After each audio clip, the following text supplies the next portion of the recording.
A dramatic turn of events has unfolded in Madagascar, leaving the nation in a state of flux. The once stable African island has been rocked by a military takeover, following weeks of intense anti-government protests. In a bold move, Colonel Michael Randrianirina, commander of the elite CAPSAT military unit, announced that the army was assuming control of the country. He proposed the establishment of a committee comprising military and police officials, with the ultimate goal of swiftly installing a civilian government. This declaration came on the heels of President Andry Rajoelina's disappearance, allegedly fearing for his life amidst the ongoing protests. Rajoelina's absence prompted members of parliament to vote for his impeachment, a move that gained momentum despite his efforts to dissolve the lower house of parliament.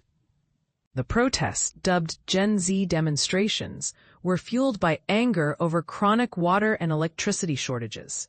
Young Madagascans took to the streets of Antananarivo, the capital, demanding Rajoelina's resignation. Their frustration was palpable. Some protesters shared with NPR their experiences of going without running water for 6 years, despite paying for the service. In a surprising twist, the CAPSAT military unit announced its support for the protesters, refusing to suppress the demonstrations. This solidarity move likely contributed to Rajoelina's decision to flee, reportedly aboard a French plane. While some of his officials sought refuge in Mauritius, Madagascar's history is marked by rebellions, with Rajoelina himself coming to power through a 2009 coup, aided by the very military unit that has now ousted him. However, his subsequent election victories failed to quell public discontent, with Madagascans blaming his government for poor governance, corruption, and the country's dire economic situation. In an attempt to placate the protesters, Rajoelina dismissed his government, but the demonstrators remained adamant, calling for his resignation. The United Nations reported that more than 20 people lost their lives during the protests, with authorities accused of using deadly force. The army's takeover has sparked mixed reactions. While some Madagascans, like protester Sariaka, view it as a necessary intervention to restore order, others are concerned about the military's seizure of power.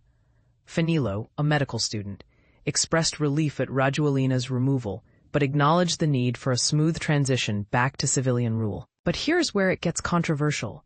The army is keen to avoid the label of a coup. They argue that their intervention is necessary to stabilize the country and that they plan to hand power back to a civilian government. This interpretation is not universally accepted, with some viewing it as a power grab. And this is the part most people miss: the role of the youth in driving political change. The Gen Z protests highlight the power of a generation that is increasingly vocal and engaged in shaping their nation's futures. What are your thoughts on this turn of events? Is it a coup or a necessary intervention?